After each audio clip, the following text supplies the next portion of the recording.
మీరు ప్రజలను మోసం చేసి అధికారంలోకి వచ్చినారు. దారుణం ఏంటంటే ప్రజలను మోసం చేసినారు. ఇప్పుడు మీ పార్టీని మీరే మోసం చేసుకుంటున్నారు. మీ పార్టీని మీరే మోసం చేసుకుంటున్నారు. ఎట్లా, ఏ విధంగా చెప్తా. ఉదాహరణకు ప్రొద్దుటూరే చెప్తా. ఇది ఒక్కటి ప్రొద్దుటూరుది. ప్రొద్దుటూరులో సభ్యత్వ నమోదుకు 100 రూపాయలు కట్టినారు ఛానళ్ళ కిందట. 100 రాష్ట్ర వ్యాప్తంగా సభ్యత్వ నమోదు చేసినారు. వాళ్ళు 100 రూపాయలు కట్టాలా. 100 రూపాయలు కడితే ఆ ఇన్సూరెన్సో పాడో పరిదేశీ ఏందో చెప్పినారు. ప్రతి వార్డులోనూ ప్రతి పల్లెలోనూ స్థానిక నాయకుడు 100 రూపాయలు కట్టి ఎల్లయ్య పేరో సుబ్బయ్య పేరో పుల్లయ్య పేరో ఎవరో పేర్లు రాసుకున్నారు. ఇదే జరిగింది సభ్యత్వం. అందుకు 40,000 అయినా 30,000 అయినా పొద్దుటూలు అని చెప్పినారు. వాళ్ళు నిజంగా తెలుగుదేశం పార్టీ సభ్యత్వాన్ని హృదయపూర్వకంగా స్వీకరించిన వాళ్ళు కాదు. తెలుగుదేశం పార్టీ కార్యకర్తలు కాదు.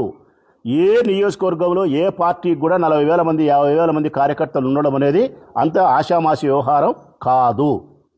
మరి ఎక్కడి నుంచి వచ్చినారు 40,000 అంటే 100 రూపాయలు కడితే బాగానే ఉంది, అడిగి అయిపోయినాయి. ఇప్పుడు ఏం చేసినారు వీళ్ళు?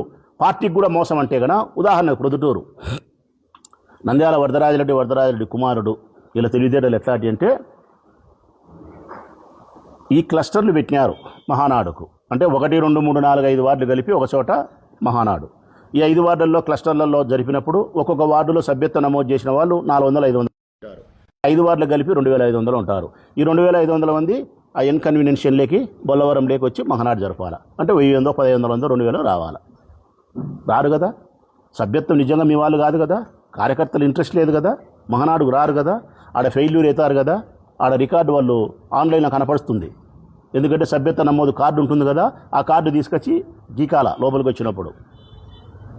ఈడ వరదరాజిరెడ్డి కొండారెడ్డి ఏం చేసినారంటే ఎట్లా మనకు కార్యకర్తలు లేరు, సభ్యత్వం తీసుకునే వాళ్ళు మనోళ్ళు కాదు, ఈ రారు కాబట్టి మీరు ప్రతి వార్డులోనూ సభ్యత్వం ఏనైతే ఉన్నాయో 60, 70, 50, 80 చొప్పున కార్డులు తీసుకురండి. మనుషులు వద్దు, కార్డులు అని నియోజకవర్గ వ్యాప్తంగా అన్ని చోట్ల కలిపి, అంటే 41 మున్సిపల్ వార్డులు 30 గ్రామ పంచాయతీలు కలిపి అన్ని చోట్ల 12,000 కార్డులు సేకరించుకున్నారు.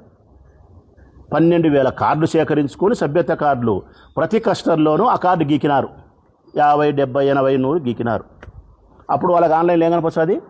12,000 మంది ఈ క్లస్టర్స్ ద్వారా మహానాడులో పాల్గొన్నారని చెప్పి తెలుగుదేశం పార్టీ అధిష్టానానికి కనిపిస్తుంది. దాని ప్రకారం సూపర్ హిట్గా తెలుగుదేశం పార్టీ మహానాడు పొద్దుటూరులో జరిగింది. ర్యాంకింగ్లో 5వ దాడికి. ఎన్ని? 5.